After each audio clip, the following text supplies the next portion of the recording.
बद्दी बरोटीवाला नालागढ़ औद्योगिक क्षेत्र की बदहाल सड़कों और बुनियादी ढांचे को लेकर क्षेत्र के वरिष्ठ उद्योगपति राजेश जिंदल ने केंद्र और प्रदेश सरकारों पर तीखा हमला बोला है।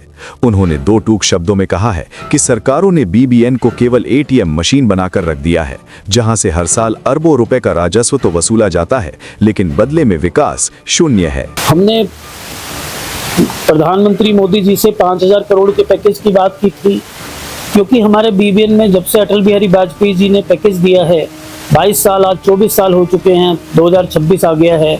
हमारे बीबीएन ने केंद्र और राज्य सरकारों को करोड़ों करोड़ों अरबों रुपए रेवेन्यू के रूप में दिए। हमारा क्षेत्र अगर आप गूगल करेंगे तो भारत में सोलन डिस्ट्रिक्ट, जहाँ सोलन में अपने ससुराल में बैठा हूँ, तो सोलन जो डिस्ट्रिक्ट है पर कैपिटा इनकम में भारत में 5वें स्थान पर आता है। हम बॉम्बे से भी आगे हैं, हम दिल्ली से भी आगे हैं। हमारी पर कैपिटा इनकम 8,10,000 है, 8,03,000 या 10, और नेशनल एवरेज 2,75,000 है। तो जो शहर इतना रेवेन्यू देता है, और आप जानते हैं सोलन पर कैपिटा इनकम में इतना बड़ा इसलिए हो पाया क्योंकि बद्दी सोलन में है। ये बद्दी की वजह से है, ये बीबीएन की वजह से है। जो शहर इतना दे रहा है, सरकारों को इतना दे रहा है, राज्य सरकार को इतना दे रहा है, केंद्र सरकार को इतना दे रहा है, उसके रोड इतनी कचरा हालत में, तो ये सब प्रदेश सरकारों को भी और केंद्र सरकार को भी सोचना चाहिए, और हमारे नेताओं को तो सोचना ही चाहिए। उनके लिए तो हम बोलते ही हैं। राजेश जिंदल ने कहा कि सोलन जिला देश में प्रति व्यक्ति आय के मामले में 5वें स्थान पर है, और इसकी असली वजह बद्दी औद्योगिक क्षेत्र है।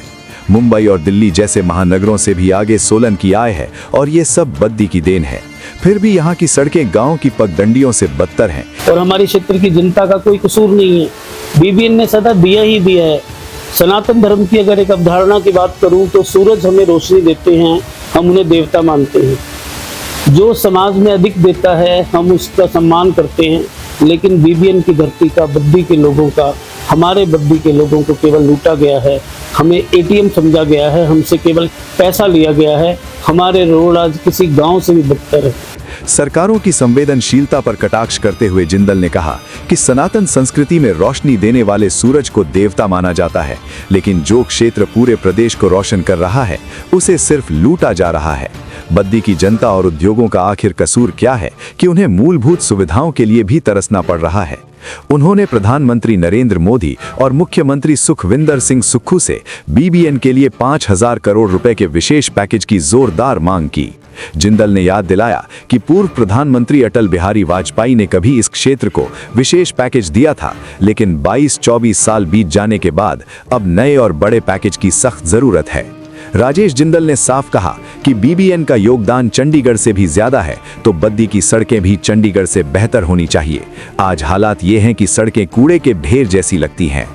उद्योगपति के इस तीखे और बेबाक बयान ने एक बार फिर सरकारों की प्राथमिकताओं पर सवाल खड़े कर दिए हैं।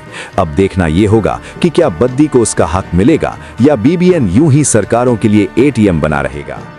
प्रदेश में माननीय मुख्यमंत्री सुक्खू जी से भी और माननीय प्रधानमंत्री मोदी जी से भी आह्वान करना चाहता हूँ, रिक्वेस्ट करना चाहता हूँ, निवेदन करना चाहता हूँ, तो बीबीएन को एक स्पेशल पैकेज दिया जाए, कम से कम 5,000 करोड़ रुपए का, जिससे बीबीएन की सड़कों की हालत चंडीगढ़ से बेहतर होनी चाहिए। हमने चंडीगढ़ से भी अधिक दिया है।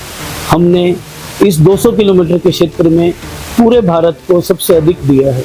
हमारा ख्याल कीजिए, हमारे बीबीएन की सड़कों के बारे में भी सुध लीजिए।